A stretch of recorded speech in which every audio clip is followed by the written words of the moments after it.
Have you ever sat down to binge some good old TV and thought, wait, where did all the Black girls go? We get it. This is Lost Credits, a podcast about the Black girls we've loved and what popular culture does to them. I'm Ashley Wade. And I'm Timeka Tounsel. We are professors, Black feminist media scholars, and writers. We started Lost Credits to revive the conversation around representation in media studies. That means we want to hear from you. Get in touch with us after the episode to let us know what you think. And if you head to our website, you'll find bonus features like discussion guides, teaching tips, and recommended reading.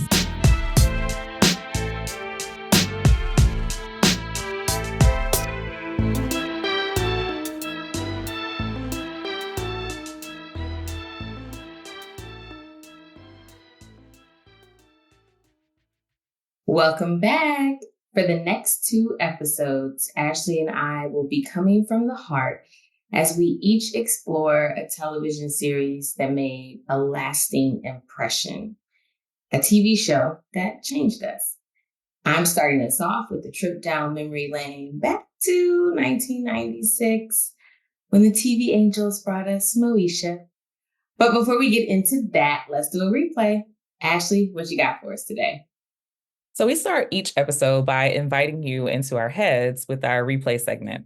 Quick takes on things we're watching, reading, or listening to that we're itching to talk about. So I want to talk a little bit about Queenie, which is a Hulu series adapted from the same name book by Candace Carty-Williams. The show follows a young 25-year-old Jamaican woman living in the UK who is experiencing a quarter-life crisis. I wanted to love this show, but I didn't. It started off kind of slow for me. The first 2 episodes, I remember I had to rewatch them because I kept falling asleep. Wow. So it took me about 3 episodes to really get invested in the show.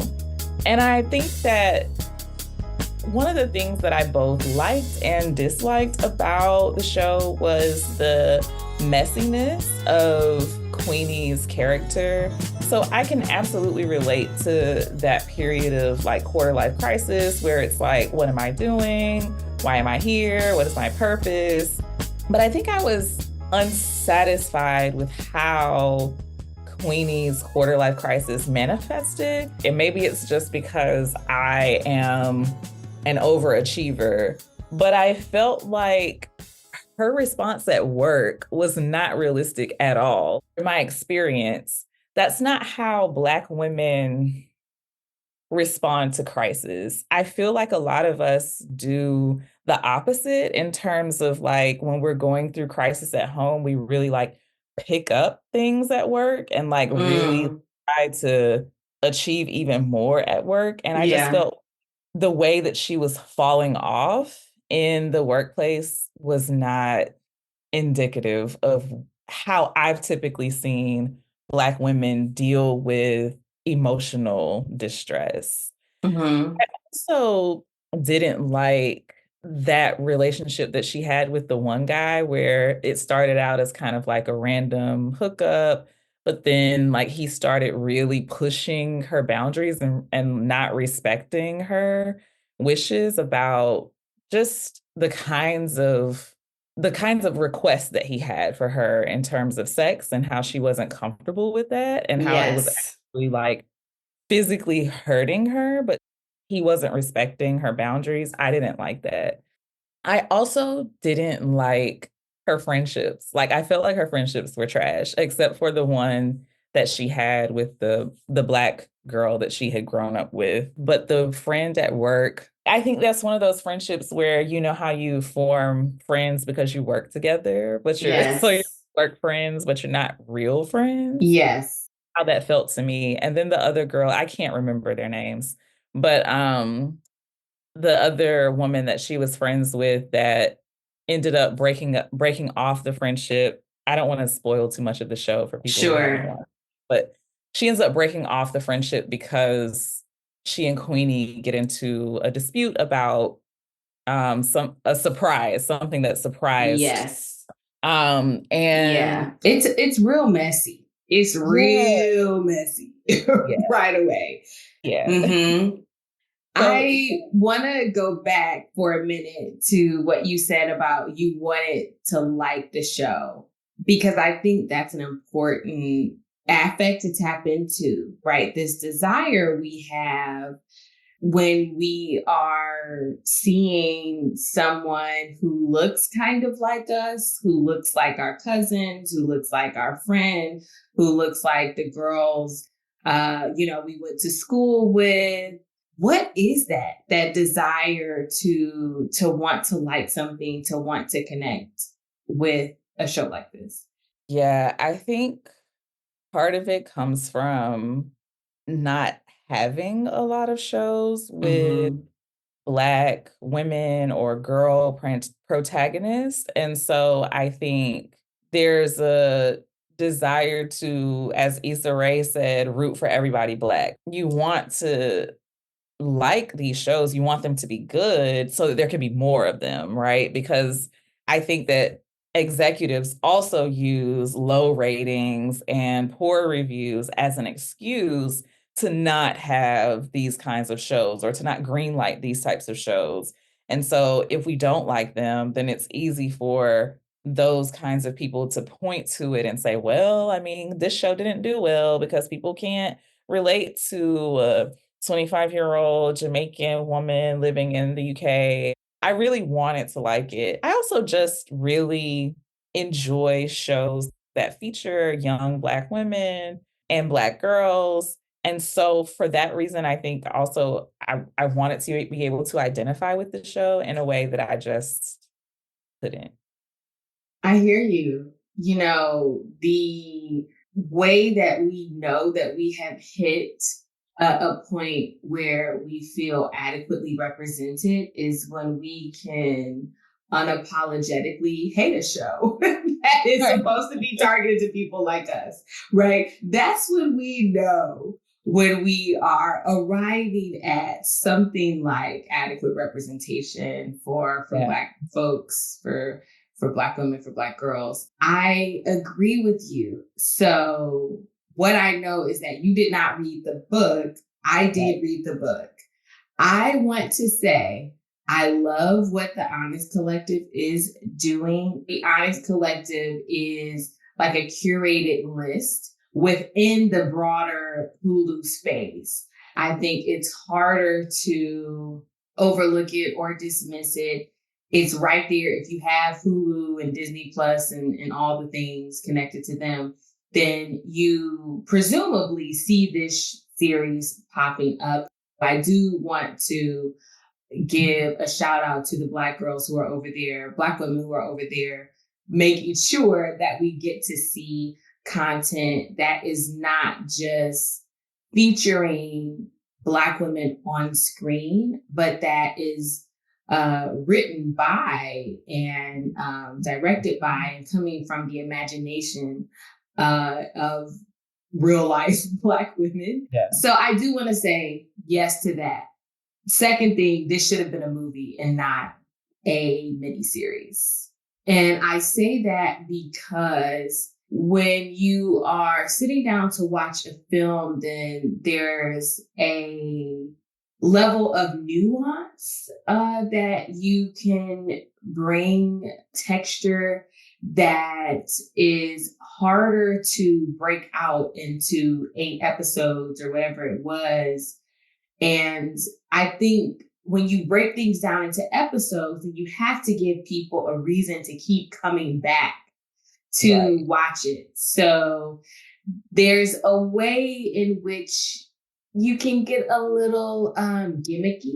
And I think that where the story falls short of achieving what Carter Williams does beautifully in the novel is it's, I think, because it's trying to give people a reason to come back and watch the next episode.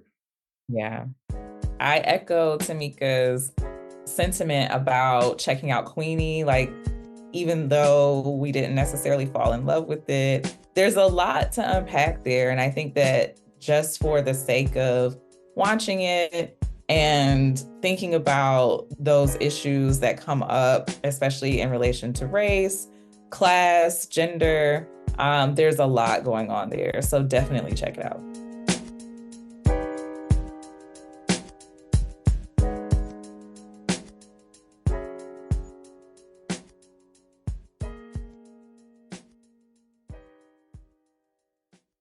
Let's get into the show that changed you. So, Timeka, you mentioned at the very beginning of this episode that you were going to be talking about Moesha. And I'm really excited to hear you talk about this show and how it affected you. So, before we get into some questions, can you just tell us a little bit about Moesha and the moment that it came about?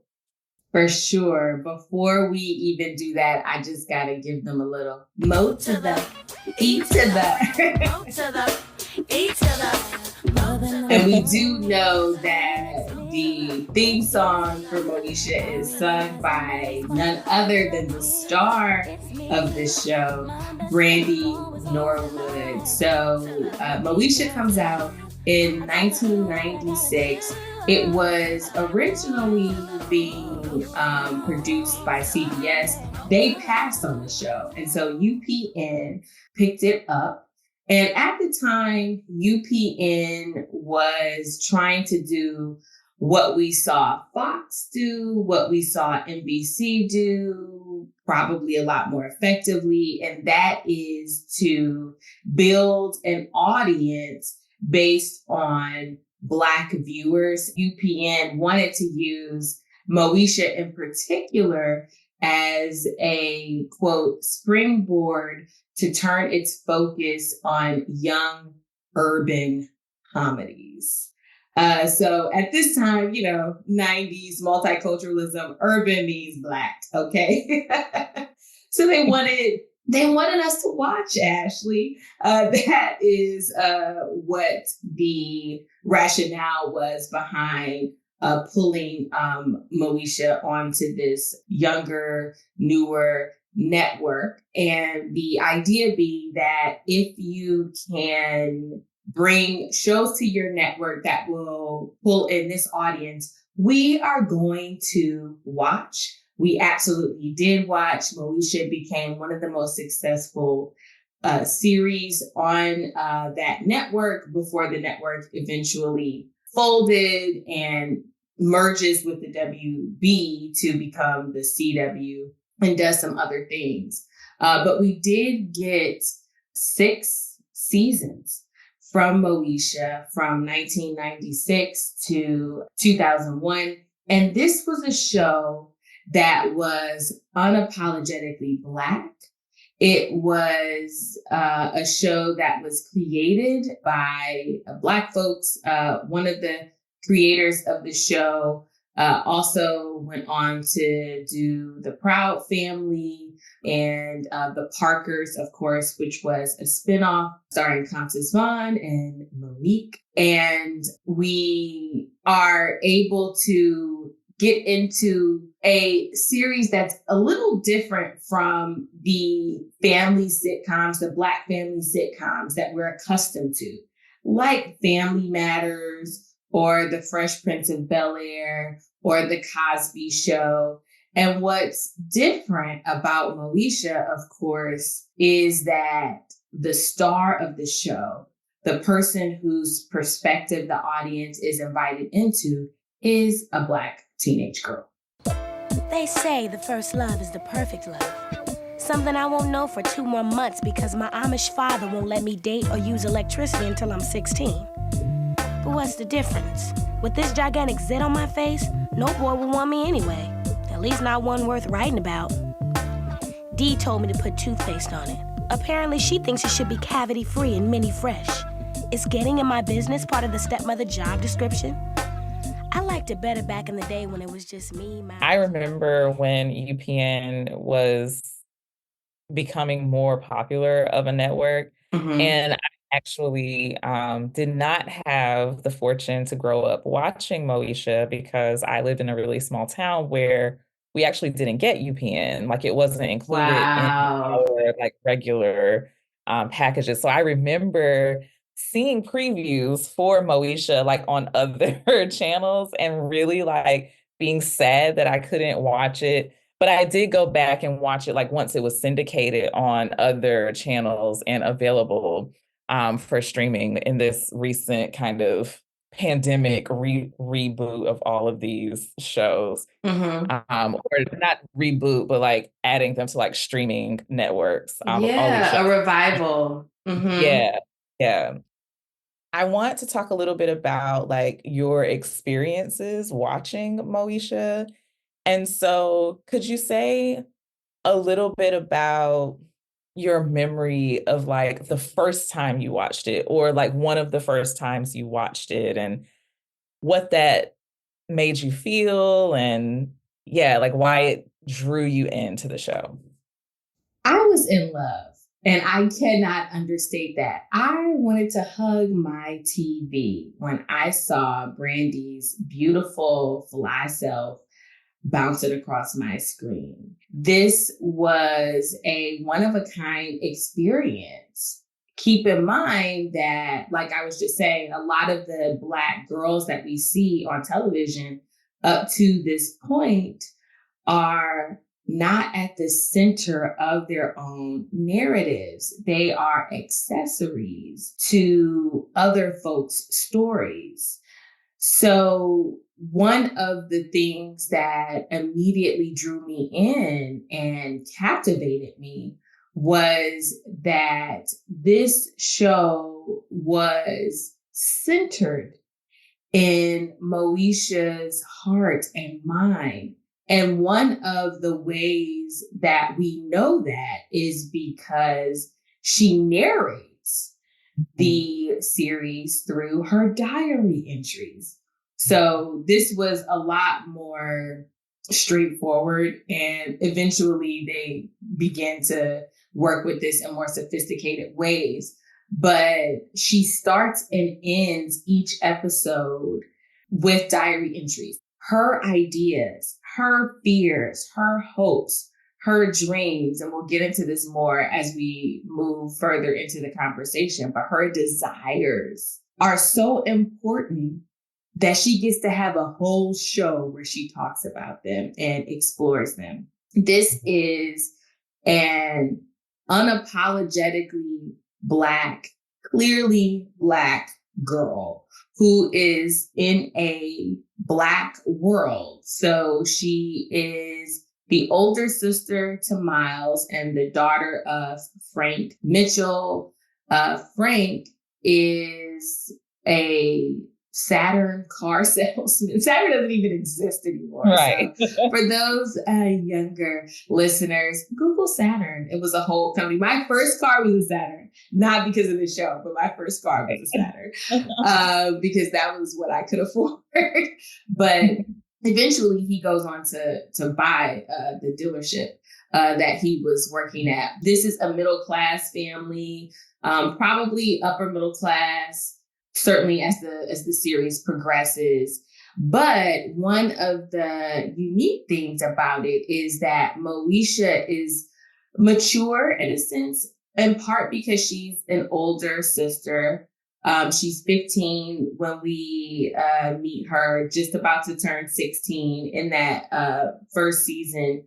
But for the last few years, she's been the woman of the house because Moesha's mom passed away. And so there's a little bit of heartbreak that's sort of woven into the series. And it's especially troubling to think about the idea of facing your teenage years without your mom.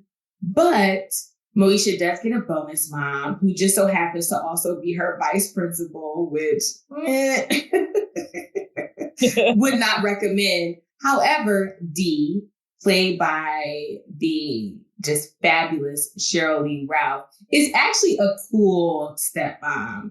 She comes in to Moesha's life at a time where she really does need some direction. And she happens to basically be a child's expert, right? She's the vice principal of a high school. So she knows how to deal with teenagers. And that, I think, is something that ends up boding very well for Moesha. But she has a Black name that has a rhythm kind of like mine, okay? Moesha is not a name that you see all the time. And when you see that name, you know that it's a girl that looks like Brandy that's going to show up. Right. Right. And it's not just her, it's her friends, Kim, Niecy. Kim is obviously too big of a star to be contained as a friend. And she needs her own show. So she gets that show with the Parkers. All of the characters shine really beautifully. This is kind of like the teenage version of Living Single, is what I thought about as I was rewatching some of the episodes in preparation for our discussion today. Because you have Hakeem, who is Moesha's neighbor and friend, classmate, and he's always coming over to the house, right? Kind of in a Steve Urkel manner, like they don't ever really want him there, but he's always there. He's very funny, but because him and Moesha grew up together, he is not afraid to call her out and call her higher, right, when she needs it. And she almost always needs to be reminded that, yes, she is the center of her universe, but not the universe. And so I love that dynamic that we get to see for most of the series, a platonic relationship between a Black girl and a Black boy, and love. And we get to see her relationship with her other friends who give us other slices of what it's like to be a Black girl. They give us other slices of that, both in terms of their image, right? And how they present in their backgrounds and the kind of households they're growing up with. In one episode, we find out that Niecy, one of Moesha's best friends, has 8 siblings. And then we also find out that Kim is being raised by her mom, and it's just her. And Kim is, I was thinking of as a younger version of Loretta Devine. There is the comedic timing, the way that she taps into her sex appeal in a way that doesn't at all feel cheap, right? What Countess Vaughn was doing in this character, I think, was so hard to pull off, but she did it beautifully and it was so believable. You know, Kim, in a lot of ways, she was kind of better than Moesha, or I think a little more down to earth and a little more mature than Moesha in certain ways, right? And where Kim was, you know, weaker, sort of rougher around the edges, Moesha had those strengths. So there was a beautiful balance, just like we see on a series like Living Single. Mo, have you lost your mind? Bringing your mama up in here? Kim, she's my stepmom. Well, she's my teacher, okay? And she got my mama phone number. Now, how am I supposed to get my swerve on with her sitting at our table? No. Forget that. What is that hussy doing next to mommy? Kim, come on back to earth, baby, okay? Hakeem is not yours. And Niecy, you'll get the same rhythm you always get. None. Uh-oh, I got locked on. Physical funk and, baby got plenty of junk in his trunk. Oh, my goodness, the finest honey in the school is in the house, and I'm here with my stepmom. Dang. Exactly. It was one of a kind. I was really trying to think, Ashley, and correct me if I'm wrong, about when before this moment, we had seen another series on network television that was all about a Black girl told completely from her perspective. I don't know that we had really seen this in this way before Moesha. Yeah, I can't think of a show, even the ones that we've discussed in previous episodes. The Black girls on those shows were not the center of the show. Like they weren't, the show didn't revolve around them, even though they may have had like a significant storyline within the show. It wasn't, the shows were not about them specifically. Yeah, I think another show that I used to watch that came out around the same time period was The Parenthood. And I remember really loving Reagan Gomez's character, Zaria, but that show wasn't about Zaria. It was about her parents. Yeah, so this is a game changer in that sense. And so many of the stars that we would begin to know and love are getting, I think, some crucial cameos on this show. Like Gabrielle Union guest starred in the first season. Bernie Mac ends up getting this recurring role as Moesha's uncle, and then eventually gets into a relationship with Adele, who is Moesha's Andel, Andel, who is Moesha's really surrogate auntie to all the kids, but she's also a business owner. She owns The Den, which is their favorite hangout spot / arts space, their spoken word events, and Moesha has her 16th birthday there and different things like that.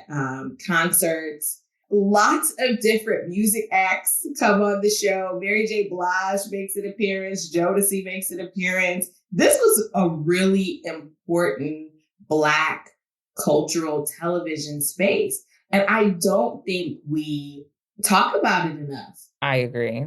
Yeah, especially, can we talk about the hair? Yes. Brandy's signature is her braids, right? This is, and I was thinking about, okay, why the braids? It's a practical move, right? Because no matter what stage you're on, whether it's a sound stage, whether you are on a concert stage, you're never really gonna be in a hair crisis if you have braids, because the braids are Brandy's signature. That becomes Moesha's signature. Right. Braids are a part of Black girl hair, right? At some point, you gonna have your hair in some braids, in some type of braid. And we get to see the diverse beauty of braids. You know, when she starts off, Moesha has Brandy's braids from the cover of the Brandy album. And then a few episodes into that first season, she has longer braids that are Brandy as Cinderella braids, right? So those are a little more grown up. Then as we advance, the braids get a lot thinner. We're entering that micro minis era. Everybody I knew wanted the Brandy braids. And this is from the Never Say Never album cover. Those are my favorite Brandy braids.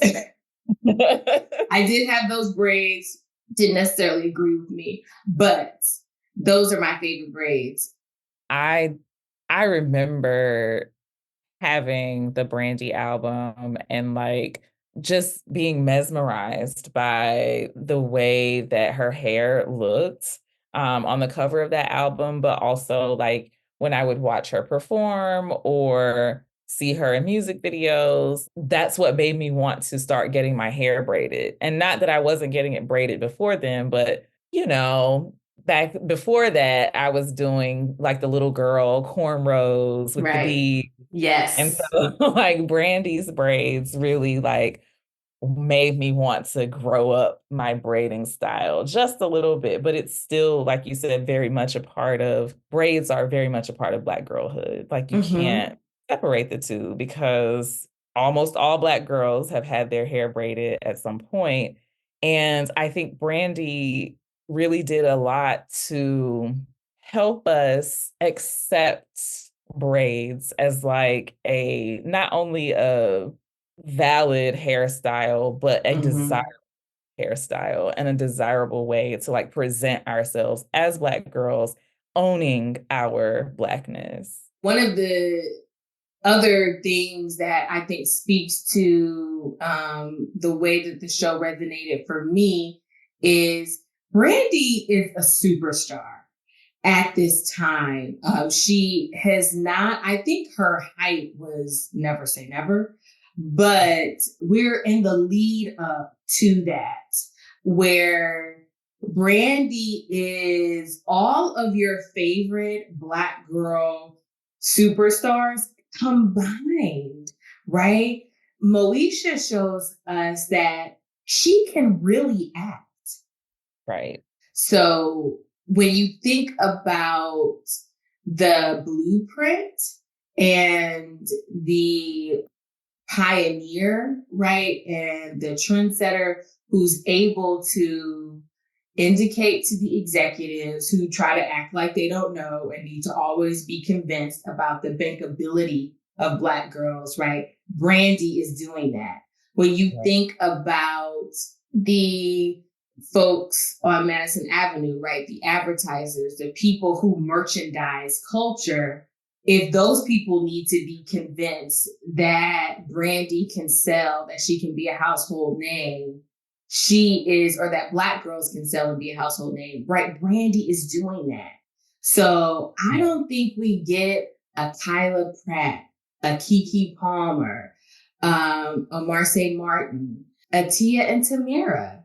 I don't think that we get to these other Black girl superstars who start off as child actresses, Raven Simone, right? I don't think we get to them without Brandy. Right.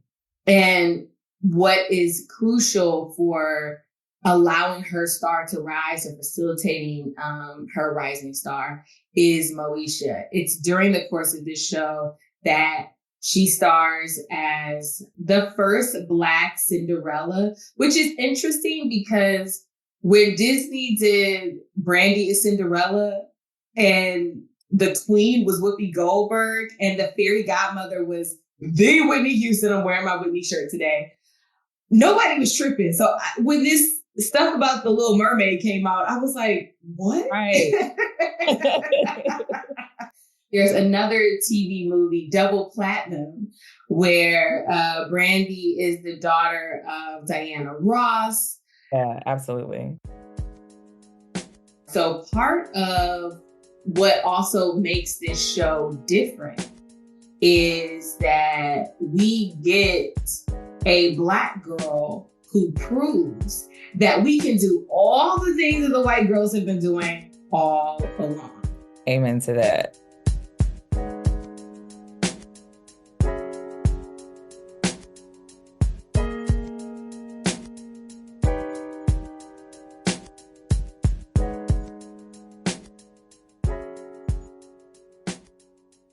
One of the things that I wanted to hear more about from you is specific episodes that you felt like really stuck with you or resonated with you in some way. And why do you feel like those episodes really stayed with you? There are a few different episodes that come to mind. And one is when Brandy decides that she is not going to take the brand new Saturn that her dad has gifted her. It has surprised her with it. It's a very cute car. Okay, let's just say that. But she decides that she has always wanted a Jeep. And so she decides, I don't want that, even though it's free and in the garage and it's got the leather seats, and it's red. I mean, this is a pretty car. It's not what she wanted. Good morning, family. Hey, Mo. Well, you must be feeling pretty good today. I certainly am. That's because I finally made my peace with the car. Now that's my pumpkin. I knew you'd come to your senses, baby. I certainly did. I want the car, but not the one in the garage. But baby, the one in the garage is already paid for. Daddy, I'm knowing this, but Saturn has a buyer's remorse policy, and I am remorseful. Look, Daddy, all I'm saying is I want a car that's me, something that fits who I am. Your main concern is that I drive a safe and a reliable new car, right? Right. So somewhere in there, shouldn't I be happy too? You most certainly should. So if I do the research and get the car that I want for the amount you pay, can we work something out? We most certainly can. Alrighty then. Hold on, Hillary and Chelsea. I didn't sign that bill yet. She decides, even if it means that she is going to have to get a job and put in a little more effort, that it is worth it to forego this beautiful little red coupe for her dream car, which is a Jeep. She ends up getting a Jeep that is towed up, but it's what she wanted. Something I read into it is that if you decide that you want something, even if you're young, even if it isn't going to be easy, that it's worthwhile to put in the effort to get what you really want. Yeah. That was a beautiful lesson for me. Another thing is not one particular episode, but it is a storyline that we get to witness throughout the life of the series. And that is how a Black girl navigates sex and relationships. Because, as we've already discussed, this was the first time we were getting to see a Black girl be the star of and narrate her own story via a television program all about her. This is also the first time that we get to see a Black teen develop into herself as a sexual being and as a romantic being. We get to see Moesha desire people, fall in love, fall out of love, go through and grapple with all the emotions of deciding who she wants to have sex with, if she wants to have sex. She is not just the object of somebody else's desire. She is not just somebody's daughter who they feel like they have to control. She is not just somebody's crush or somebody's girlfriend. She is the person doing the desiring and the crushing and picking up the pieces of a broken heart and breaking hearts. There's an episode where Moesha, I keep on wanting to say Brandy, where Moesha, they are different people, where Moesha is dating this college guy who went to Stanford. She's at this time still in high school. I think she's a senior in high school. She decides that she's in love with him and that she wants to lose her virginity to him. And so she goes to get birth control pills by herself at the clinic. Well, she goes with Kim, which is hilarious. So she has the support, but eventually she has to have an individual counseling session, right, to be able to access the birth control pills. She starts taking them. Her stepmom finds out, and there's some resistance there. But while she doesn't like the idea of Moesha having sex, she realizes that this is really Moesha's decision to make. Right. That was such an education for me to know, first of all, your sexual health and your reproductive agency is your business. It's your responsibility. And it doesn't have to be hard. actually, it made it look like getting birth control pills was very easy. And that being able to protect yourself and able to take the next step in your relationship, if that was something you wanted to do, that you could do it. You were very capable. She had both birth control pills and condoms. So she was ready.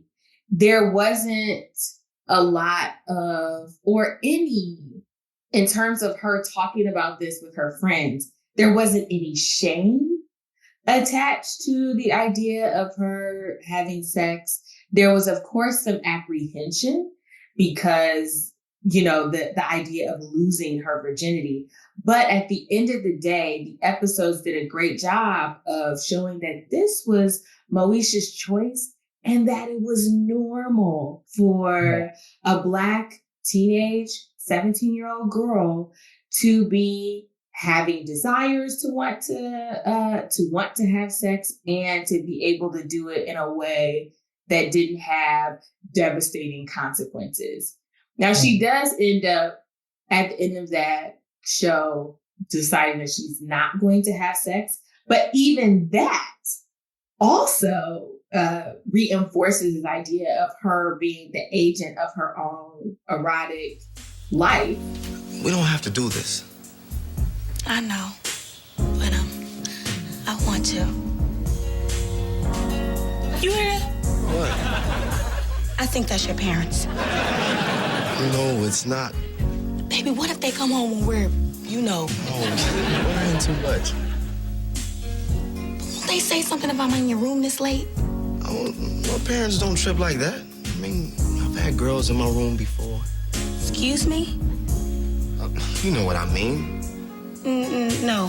What do you mean? Oh, come on, Mo. How many girls have you had sex with, Aaron? Does it matter? I mean, I'm here with you now. It does matter. How many? I'm not counting. Maybe because you lost count. Look, Mo, I never said I was a virgin. But you didn't tell me you were a hoe. What? I can't believe you said that. And now if I was to call you a hoe, how would you feel? You can't call me anything because I'm not. I'm not trying to say you are. All I'm trying to say is, look at us. Why are we arguing? This was supposed to be our special night. It was special, Aaron. To me. Forget it. Can you take me home, please? Moesha. Better yet, I'll call a cab. She's all ready to go, right? She has decided that this is what she wants to do. So she is the person who has initiated this moment in her relationship with her college boyfriend. But after they have more of a discussion, she decides that she doesn't want to do it. She changes her mind while she is in his bedroom. This is so important. All of that taught me you can change your mind at any point. You are in control. So the ways in which Moesha normalized romantic desire, erotic desire, and agency in a Black teenage girl body, I will be forever grateful for that.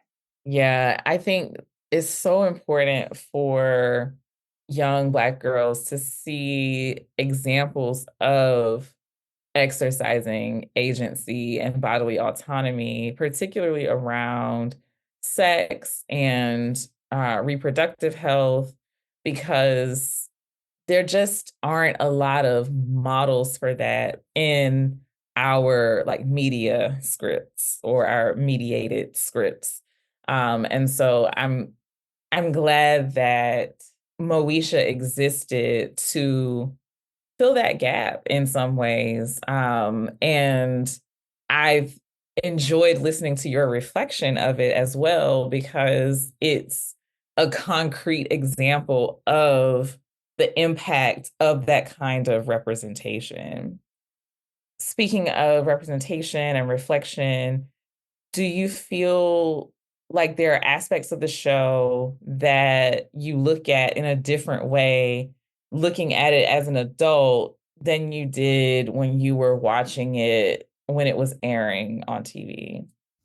For sure. I think that this has been happening with a lot of the reboots and revivals and attention that 90s TV and pop culture has been getting lately. When Moesha was acquired by Netflix in 2020, there was excitement. It was acquired alongside of series like Half and Half and One on One and Girlfriends. But that reception was tainted to some degree once people started watching for the first time or rewatching. Because, of course, the sensibilities of 2020 were not the cultural sensibilities of the 90s and early 2000s. One of the big things is the fat shaming, frankly, that appeared on the show. Yeah, you've reached me. Lucky you. Now leave your message after this smooch, and I'll return the call. Look, we just called to see if you got your costume, okay? See you tonight, girl. Peace. Hello, niece, you still? Yeah. You know, I didn't want to say anything before, but do they make a Diana Ross costume in Kim's size? Niecy, you know you are wrong. But you know what? If they do, let's pray a spandex. Girl, I gotta go get ready, okay? And this was paired, especially when it came to Kim, with classism. Kim is a star just as bright as Brandy within the context of the show. And we later found out that there was some drama or tension around that. But Kim is, well, she's a funny friend. She is bigger than Moesha and Niecy, and bigger than most of the Black girls that are characters on the series. To me, she is not that, especially when the series starts. She's actually, if we keep in mind that the TV ads pounds, she actually would barely be considered thick, I think, by today's standards in that first season, for sure. There is nothing that she isn't able to do that the other girls can do. She's beautiful. Her fashion is still just as vibrant and colorful. And in fact, probably more trendy, I think, than Moesha's. But she gets painted as a disrespectable or ratchet Black girl, right? She's sort of always outside of the pristine embodiment of Black girlhood that Moesha mostly sticks to. We're guided to think that she's more sexually active or sexually assertive or even aggressive. She is pining after Hakeem for much of the series. She has other romantic interests, but she is pining after him in a way that he finds disgusting, right? Boys in TV land do this to girls all the time. And the girls are told that they should be flattered, or they should, at minimum, not take offense to a boy expressing interest in them, even if they don't feel the same way about him. When we flip that within the context of Moesha, and him is the one who is being unashamed and very expressive about her desires, particularly with Akeem, but with other boys who appear on this series as well. This is where it's seen as somewhat pathological. So that is one of the things that is very troubling about rewatching this show. Yeah, I remember seeing recently a picture of Countess Vaughn during, I don't remember which season of Moesha it was, but the caption of it said something to the effect of, like, no wonder so many millennials have body image issues because this actress was presented to us as being fat. And when you look at that picture, she is not fat. But for those of us who might have been close to her size, or maybe even a little bigger than she was, we were like, oh, I look like Countess Vaughn, or my body's kind of shaped like Countess Vaughn's body, so I must be fat. And while we know that there is nothing wrong with being fat, the way that our society perceives and treats fat people is wrong, and it does have material consequences. So the desire, especially as a teenager and a young adult, to not be fat in a world that is riddled with fat phobia can be very debilitating and have a really harmful impact on body image, which is something else that I think we don't talk about enough, particularly with Black girls. Like when I was growing up, body image was like a white girl problem. Only white girls had problems with body image, right? But say that. Yeah. I think that this conversation about the contrast between Moesha and Kim really highlights the fact that, yes, Black girls also struggle with body image, and these kinds of representations are part of the reason why we struggled with body image.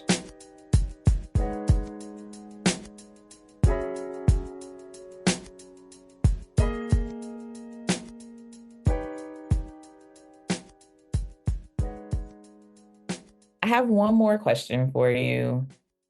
How did this show change you or shape you?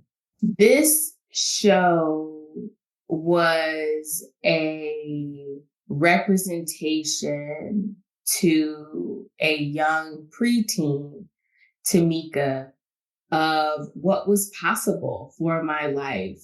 One of the ways that I connected to Moesha is because she was a strong student and she had aspirations of becoming a writer, in particular, a journalist. She ends up working at Vibe magazine. She ends up getting an internship at the LA Times, which I wish, right? I didn't have people who I was close to who were in media necessarily. I did have some key kind of job shadowing and internship opportunities as a child, but I mean in my day-to-day life, right? I didn't have journalists around me, and in particular, writers. And people who wanted their writing to go beyond the local and really hit the masses.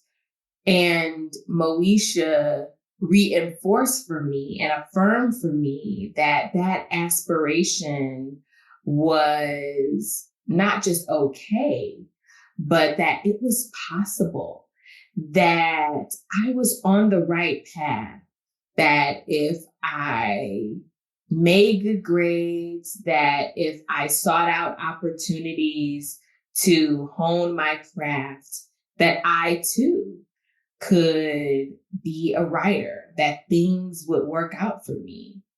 And when you are pursuing something, when your dream is not common, at least not common in your corner of the universe, in your world, then having a model, imagined or not, fiction or not, that gives you a visual of somebody who looks like you or who you can relate to achieving that dream, that was a confidence boost that I simply could not have paid for.